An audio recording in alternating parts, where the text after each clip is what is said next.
दोस्तों, आज की कहानी है समधन जी। बेटी का घर है, सराय या होटल नहीं जो तुम मुंह उठा के आ गए।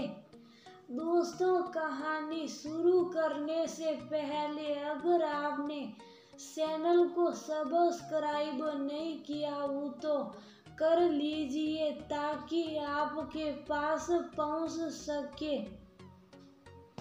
हर नया वीडियो। केशव, आज मेरे पापा दिल्ली आ रहे हैं। अच्छा, घर पर ही आ रहे हैं क्या? नहीं केशव, वो यहाँ कोर्ट में कोई काम था इसलिए आ रहे हैं। थोड़ा रुक कर रागिनी फिर बोली। केशव पापा को वापस जाते हुए, शाम को काफी देर हो जाएगी, यदि आप कहे तो रात को उन्हें या घर पर रुकने के लिए कह दूं। अरे इसमें पूछने वाली क्या बात है, ये भी तो उनके बेटी दामाद का घर है। यहाँ आकर थोड़ा आराम भी कर लेंगे और तुमसे मिल भी लेंगे, केशव ने कहा।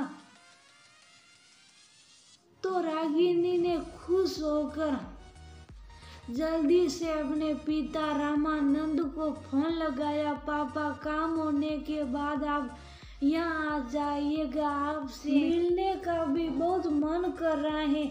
लेकिन रागिनी बेटा, मुझे शाम हो जाएगी। हाँ पापा, तो आप रात को यहीं सो जाना और सुबह बस से चले जाना।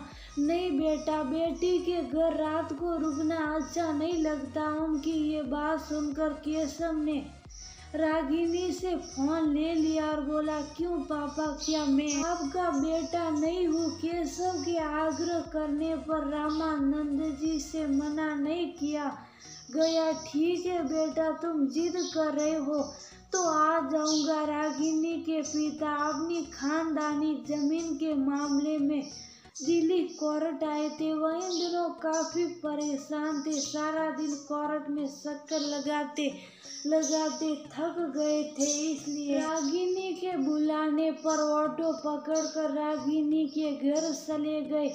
रागिनी और केशव उन्हें देखकर बहुत खुश हुए, लेकिन रागिनी की सासू माँ को शायद उनका इस तरह आना पसंद नहीं आया। थकावट के कारण वह थोड़ा बहुत खाकर जल्दी सो गए। सुबह रागिनी ने जल्दी उठकर रामानंद जी के लिए नाश्ता बनाया, लेकिन रामानंद जी ने सिर्फ और चाय और बिस्कुट ही लिया, क्योंकि उन्हें सुबह जल्दी खाने की आदत नहीं थी। जाते समय वह रागिनी को अपने बटुए से निकालकर 500 रुपये देने लगे, तो रागिनी ने मना करते हुए कहा, नहीं पापा, आज कोई त्योहार थोड़ी है। आपको देखने का मन था तो आपको बुला लिया। रामानंद जी की बस का समय हो रहा था। केशव ने मोटरसाइकिल से उन्हें बस स्टैंड छोड़ दिया। रामानंद जी के घर से निकलते ही रागिनी की सास ने रागिनी को ताना मारते हुए कहा, क्या तुम्हारे पिता को रीति रिवाज का कोई ज्ञान नहीं है? इतना भी नहीं पता कि बेटी के ससुराल में कुछ खाते पीते हैं तो शगुन भी देकर जाना चाहिए। ये बेटी का ससुराल है, कोई सराय नहीं जहाँ आकर सो गए और शाही नाश्ता करते चले बने। रागिनी सच बसी अपनी सास का मुंह देखती रह गई। उससे अपने पिता का अपमान सहन नहीं हुआ और वो बोल पड़ी, माफ कीजिए माँ जी, मेरे पिताजी सिर्फ मिलने आए थे। रही लेने देने की बात तो अभी 1 महीने पहले ही वह सावन का शगुन देकर गए थे। और हाँ,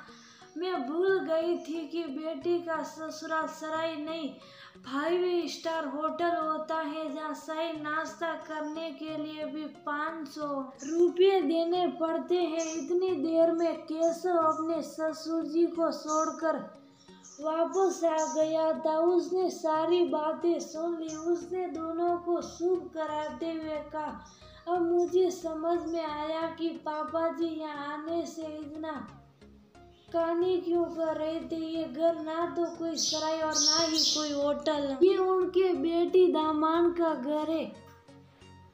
जहाँ वो जब मर्जी आ सकते हैं। जिस बेटी को उन्होंने इतने सालों तक खिलाया है, क्या उस बेटी के घर वो एक वक्त कुछ खा नहीं सकते?